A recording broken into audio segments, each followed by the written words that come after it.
Boa tarde, regressa o programa Eclésia neste dia em que centramos já a nossa atenção na proposta litúrgica do próximo domingo, uma análise à mensagem dos textos bíblicos com o apoio dos nossos convidados, o padre Armindo Vaz, professor de Sagrada Escritura na Universidade Católica Portuguesa, e também do Frei José Nunes, professor na Faculdade de Teologia, também da Universidade Católica. Muito obrigado pelo facto de estarem uma vez mais connosco.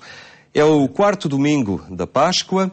Primeira leitura, a retirada de Atos dos Apóstolos, um excerto muito semelhante àquela primeira leitura da última semana, em que novamente nos surge a figura de Pedro numa postura de anúncio, não é? Muito direto, nestes que são, podemos dizer assim, os primeiros momentos do cristianismo. E de um anúncio muito semelhante àquele que ele fazia também, embora noutro texto, no domingo passado, também do tempo usado para o tempo pascal. Aqui, Pedro, neste discurso que está situado no dia de Pentecostes, o Pentecostes judaico que se tornou o Pentecostes cristão, chama a atenção para o facto de que Jesus é feito Senhor e Messias pelo próprio Deus através do seu Espírito. Saiba com absoluta certeza, toda a casa de Israel, que Deus fez Senhor e Messias esse Jesus que vós crucificastes.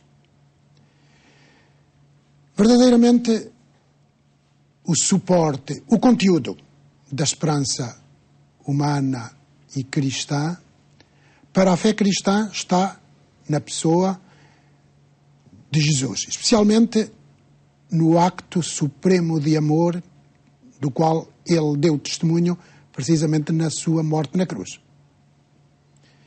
Aí é que nós temos o conteúdo para a nossa esperança. Nós fomos salvos por um acto histórico, real, vital, existencial deste Jesus. Muito bem, mas para a esperança cristã isso ainda não é tudo.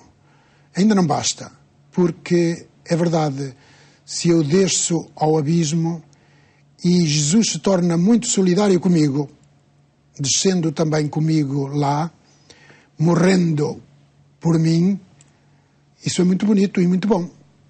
Sinto a sua solidariedade comigo.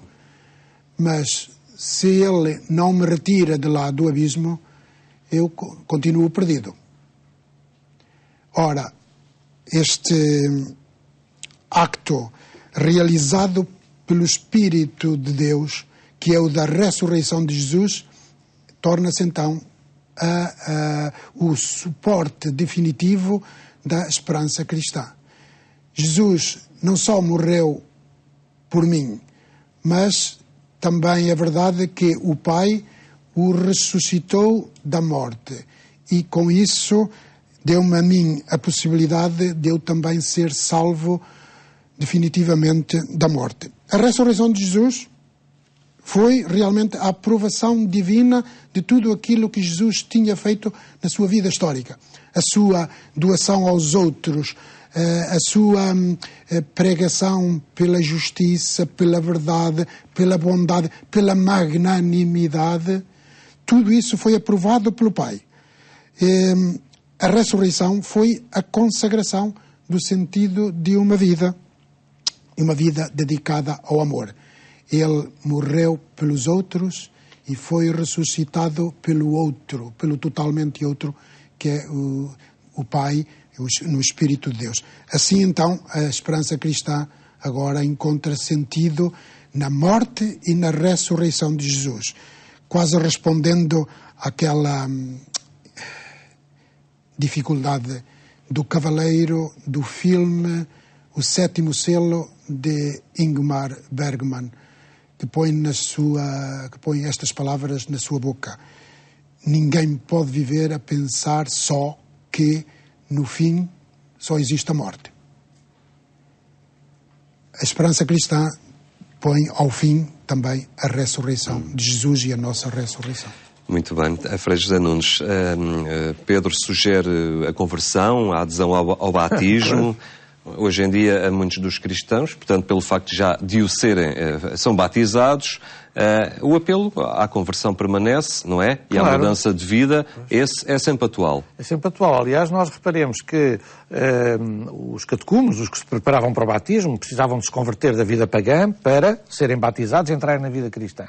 E faziam-no na vigília pascal, na noite de Páscoa. Mas nós, cristãos, que fomos batizados em pequenos, ou um pouco mais tarde, todos os anos na vigília pascal, nós fazemos a renovação das promessas batismais. É uma espécie de renovação do batismo. Portanto, para dizer que também nós estamos constantemente a querer, a procurar e a ter necessidade de entrar na tal vida nova, de entrar na tal conversão para acedermos à vida da ressurreição. Não é? Somos muito comparados aos catecúmenos, àqueles que se preparavam, que eram mesmo pagãos e que se prepararam e converteram para começar a ser cristãos. E, portanto, nós somos chamados a isso, quer dizer, a não viver como pagãos. Então, isto não tem nenhum sentido pejorativo, esta palavra pagão. É no sentido de não vivermos com o espírito anti-evangélico, não viver à margem daquilo que é o espírito evangélico. Nós somos chamados realmente a viver bem, como irmãos, como amigos, ajudando os outros, na honestidade, sem corrupções. Isto é que é a vida nova, quer dizer, isto é muito simples, não tem mistério nenhum.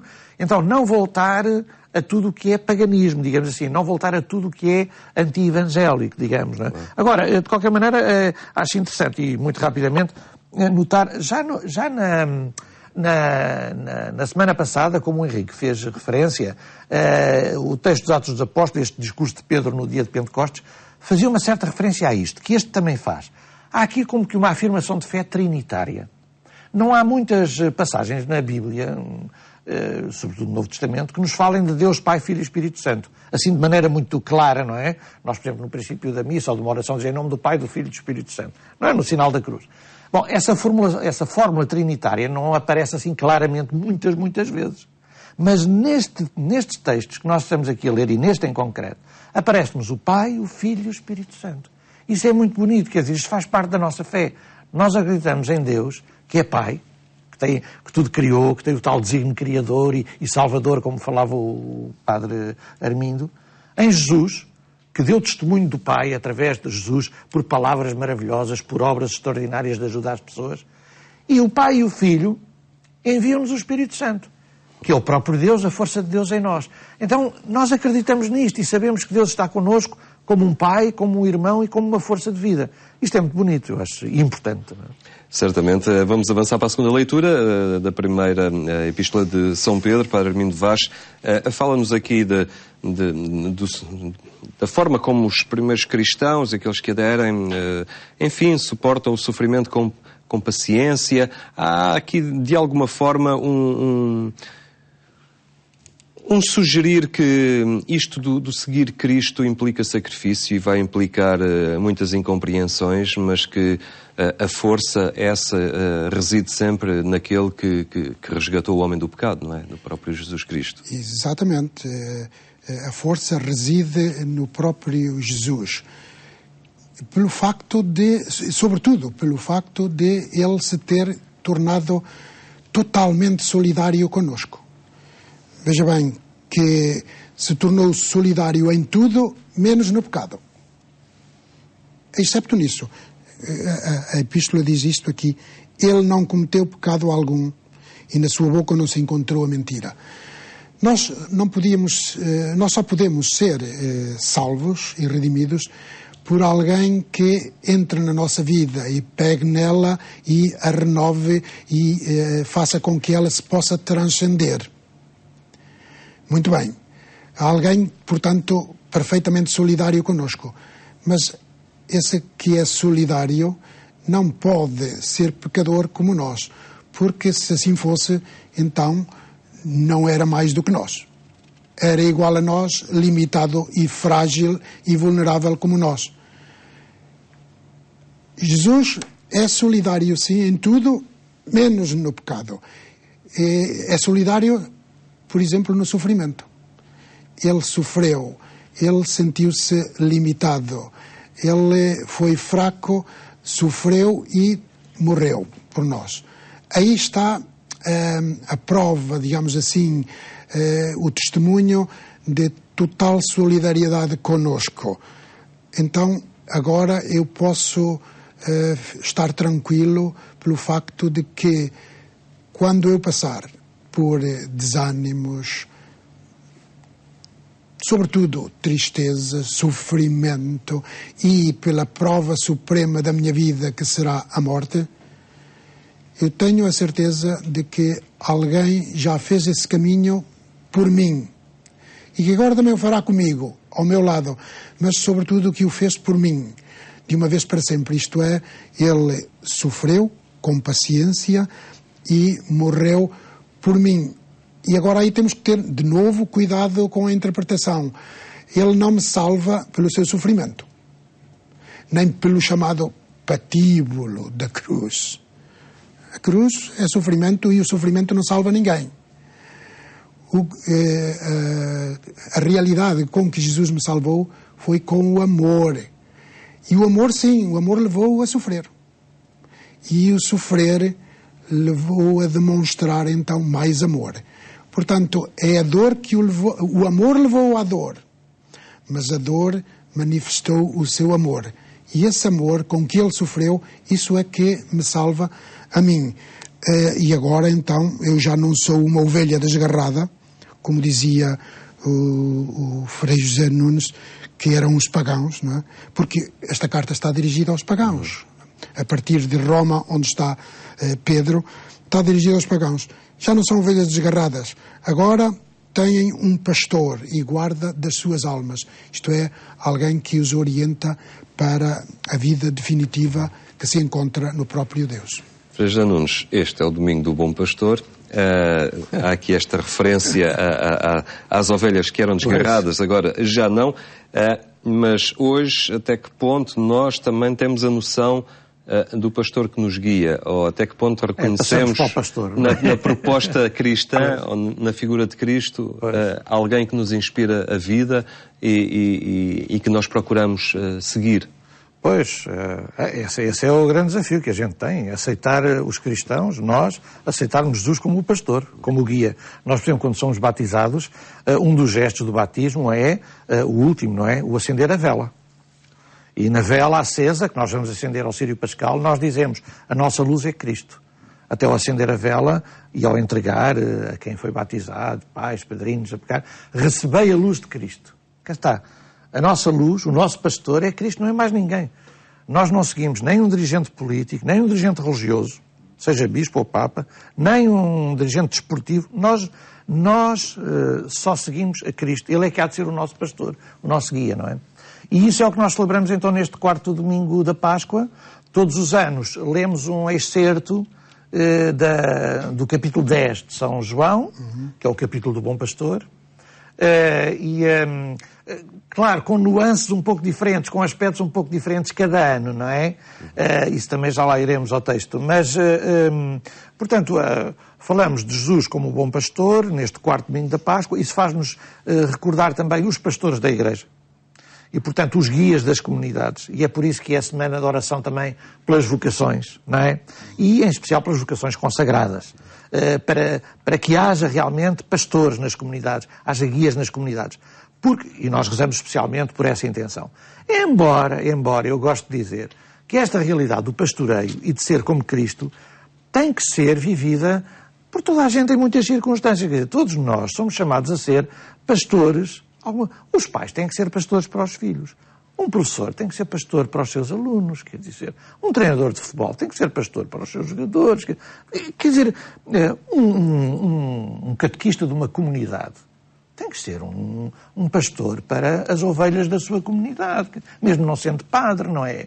Uma irmã superiora de uma casa religiosa tem que ser um pastor para a vida das suas irmãs. Quer dizer, todos nós, em algum momento, em alguma circunstância, somos chamados a ser pastores, à maneira de Jesus. Depois, há esta metáfora esta metáfora do pastor, aponta em muitas direções. Por exemplo, há anos em que aponta mais para a figura ternurenta. o pastor conhece as ovelhas, chama-as pela voz, pega-lhes ao colo, é alguém misericordioso. Outras vezes o pastor é-nos apresentado como alguém rude, alguém que dá o peito ao lobo para proteger as suas ovelhas, não é? Quer dizer, há imagens muito diferentes. Este ano aponta um pouco noutra direção, quer dizer, diz-se que ele é a porta, diz-se que ele é guia, diz que as ovelhas ouvem a sua voz. Tudo isso é muito interessante. Então, e deixa o alerta para os falsos pastores também. Exatamente. Portanto, lá está. Jesus será nosso pastor se nós ouvirmos a sua voz, se nós entrarmos pela porta que ele nos abre, porque ele mostra-nos um caminho de vida muito bonito. Mas nós temos que entrar por essa porta. E temos que aceitar entrar nesse caminho. Esse caminho conduz à felicidade. Ele é que nos guia. Mas nós também temos que aceitar escutar a sua voz, os seus ensinamentos e ir por esse caminho que ele nos traça, não é? Mas isso acho que é o padre Armindo que vai muito bem. Escalpelizar mais. De alguma forma entramos já neste espírito do Evangelho de João, então, padre Armindo Vaz, esta figura do pastor, embora hoje em dia, e há que reconhecer que, nomeadamente nestes meios mais urbanos, que acaba por ter menos força, não é? Esta simbólica do pastor do que tinha naquela altura, naquela realidade da Palestina, onde era comum. Enfim, fica mais reduzido ao interior do país de algumas aldeias, mas enfim, as pessoas sabem o que é que significa o ser pastor. Isso é verdade. Numa civilização particularmente urbana como é a nossa, hoje em dia a imagem, metáfora ou símbolo, dependendo do contexto em que se usa, a imagem do pastor diz menos às pessoas, até porque algumas só conhecem o pastor de filmes ou de televisão ou de livros. Mas este trecho do Evangelho continua a ter uma grande carga existencial e antropológica, porque se apresenta, a pessoa de Jesus como um bom pastor. O texto situa-se num contexto de controvérsia com o mundo judaico da altura. Jesus está a falar realmente daqueles que são os bons pastores, que conhecem as suas ovelhas e as suas ovelhas os conhecem eles e conhecem a sua voz, e diz por outro lado que há alguns que são maus pastores, são ladrões e salteadores. Ao falar dos bons pastores e dos maus pastores, diz o texto que Jesus apresentou-lhes esta comparação, mas eles não compreenderam o que queria dizer. Com certeza que Jesus está a referir-se ao povo judaico de então. E está a referir-se aos dirigentes políticos e religiosos que, em vez de desinteressadamente tratarem das ovelhas do seu rebanho, que era o povo de Israel, procuravam mais o seu próprio interesse. E alguns até de forma invasiva, como salteadores autênticos, não é? Danificando o próprio povo. Porque não conhecem a voz, porque não conhecem as suas ovelhas, não se interessam por elas. Diz Jesus, se for um estranho, as ovelhas não o seguem. Se for um estranho, não o seguem. E claramente mais uma referência aos dirigentes políticos, mas particularmente religiosos do povo. Veja, por exemplo, os sacerdotes no Antigo Testamento eram separados do povo por meio de sacrifícios e símbolos cultuais. Sacrifícios de expiação e de consagração visavam elevar o sacerdote para Deus, mas separando-o do povo. Os levitas deviam ser afastados do povo e não ter nada em comum com eles.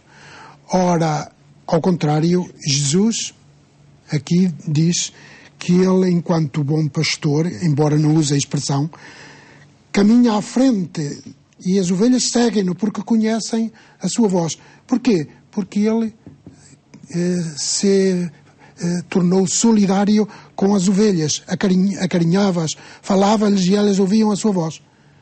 Jesus aparece aqui como a porta do aprisco, onde está o rebanho, como a porta. A porta é aquela mediação que dá acesso a um mundo novo, abre e fecha ao mesmo tempo um outro mundo. Jesus aparece então aqui como aquele que é o mediador para o mundo de Deus, para o mundo de beleza que é o da transcendência, onde nós nos sentimos realizados.